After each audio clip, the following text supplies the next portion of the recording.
காலையில் 5 மணிக்கு log out ஆனாலே ஏதாச்சும் சாப்பிடணும்னு தோணும். ஸோ இன்னைக்குன்னு பார்த்து எனக்கு பிரியாணி கிரேவிங் வந்துருச்சு. அதனால் நம்ம ஆஃபீஸ் கிட்டேயே இருக்க தனுஷ் மட்டன் பிரியாணிக்கு தான் வந்திருந்தோம். இது வந்து ஃபர்ஸ்ட் வந்து ஒரு சின்ன கடையாக போட்டிருந்தாங்க கைஸ். கொஞ்சம் முன்னாடி ரொம்ப டெவலப் ஆகி உட்காந்து சாப்பிட்ற மாதிரி பண்ணியிருக்காங்க. ரொம்ப நல்லது.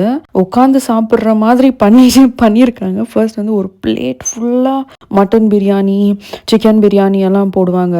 இப்போ அதே மாதிரி என்ன ஆயிடுச்சுன்னா கடை பெருசு பண்ணதும் தட்டில் சாப்பாடு சோறு கம்மியாயிருச்சு. அதாவது குவான்டிட்டி வந்து கம்மியாயிருச்சு. ஸோ ஃபர்ஸ்ட் எல்லாம் ஒரு பிளேட்டு ஃபுல்லாக போட்டுட்டு இருந்தாங்க. இப்போ வந்து அதே அளவுக்கு கம்மியாயிருச்சு. கொஞ்சம் இதுவே கொஞ்சம் நிறைய தான், பட் ஸ்டில் ஒரு பிளேட்டு ஃபுல்லாக இருந்தது. இப்போ ரொம்ப ரெடியூஸ் பண்ணிட்டாங்க. ஸோ நாங்கள் ஆர்டர் பண்ணது என்னன்னா, நான் ஆர்டர் பண்ணது வந்து மட்டன் தொன்னே பிரியாணி, அப்புறமா ஒரு சிக்கன் கபாப்.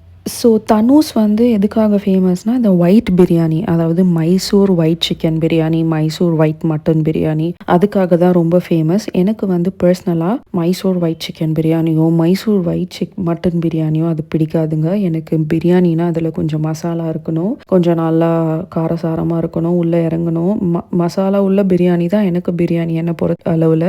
மட்டன் கூட ரொம்ப நல்லாவே வெந்திருந்துச்சு. பட் இன்னும் கொஞ்சம் வேக வச்சிருக்கலாம். லைட்டாக பிக்க முடியல கைஸ், ரொம்ப சூடுன்னு அந்த மாதிரி பிச்சு காட்டினேன் உங்களுக்கு. அண்ட் கொஞ்சமும் இன்னும் வேக வச்சிருக்கலாம், பட் வேகாமலாம் இல்லை, நல்லாவே வெந்திருந்துச்சு. அண்ட் இதில் வந்து எனக்கு ஒரு மாதிரி சாப்பிடும் போது கொழுப்பு ஸ்மெல் அண்ட் கொழுப்பு டேஸ்ட் வந்துச்சு. சில பேர் சொல்லுவாங்க, அண்ட் நீங்கள் பார்க்குற மாதிரி பிளேட்லேயே பாருங்கள் எவ்வளோ கொழுப்பு இருக்குன்னு. சில பேர் வந்து கொழுப்பு போட்டால் நல்லா இருக்கும்னுவாங்க.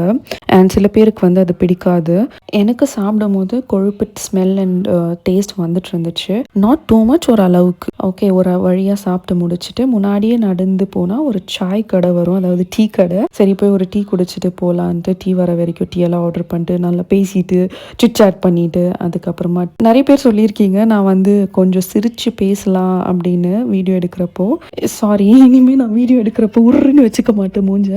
ஸோ சிரித்து வீடியோ எடுக்கிறேன். என்னோட சப்பி ஃபேஸை பார்த்து யாரும் கண்ணு வைக்காதீங்க. ஒரு வழியாக வந்து டீ எல்லாம் குடிச்சு முடிச்சுட்டு கிளம்பிட்டோம் அங்கேருந்து. ஸோ என்னோட வெயிட்டை விட என் ஃபேஸை தாங்க ரொம்ப வெயிட் போட்டுட்டு போகுது. ஐ மீன் எவ்வளவோ ஃபேஸ் ஒர்க் அவுட் எல்லாம் பட்டியாச்சு, ஆனாலும் என்னோட சப்பி மூஞ்சி குறையாம தான் இருக்குது அப்படியே.